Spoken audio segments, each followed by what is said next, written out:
Part 1. A Moose on a Mission. Pampa the Moose was big, really big. He had hooves the size of dinner plates. Today, those hooves thundered into the vampire data center. It looked like a regular data center, but it smelled like garlic and old books.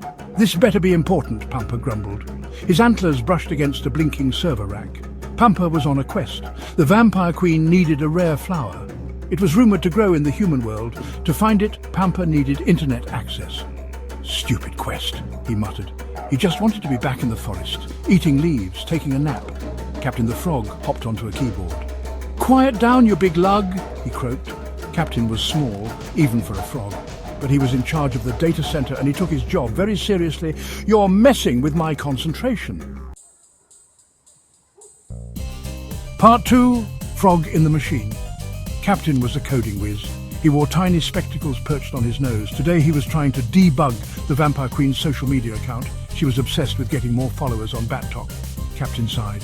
It was hard work keeping a Vampire Queen happy. Suddenly, the server room lights flickered. Oh, Captain muttered. He knew that flicker. It meant trouble. Big trouble. He hopped onto his control panel. A big red warning flashed on the screen. "Power surge detected," a robotic voice announced. "What was that?" Pampa asked, his antlers brushing against another server rack. "Nothing good," Captain said grimly. "We've got a problem." Part 3. Sparks fly, data dies. A problem? Pampa snorted. What could be a problem for a big, strong moose like me? He puffed out his chest, accidentally bumping into a power cable. Sparks flew. The lights went out. "That!" Captain yelled, his voice echoing in the sudden darkness. "That's a problem!" Pampa gulped. Maybe he hadn't thought this through. He just wanted to find this flower and go home. Now he'd probably messed everything up. "Oops," he said weakly. Captain hopped onto Pampa's head. "You big oaf!" he yelled, shaking his tiny fist. "You just crashed the entire system." Part 4. Teamwork makes the dream work. Captain took a deep breath. Yelling at a moose wouldn't solve anything. "Look," he said, "we need to get the power back on." Pampa felt bad. He hadn't meant to cause so much trouble. "How do we do that?" he asked. Captain explained about the backup generator.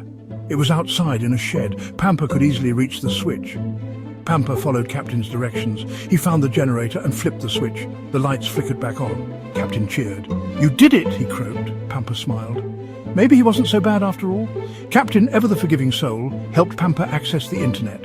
He even taught him how to use a search engine. Pampa learned that teamwork was important. Even a moose and a frog could save the day.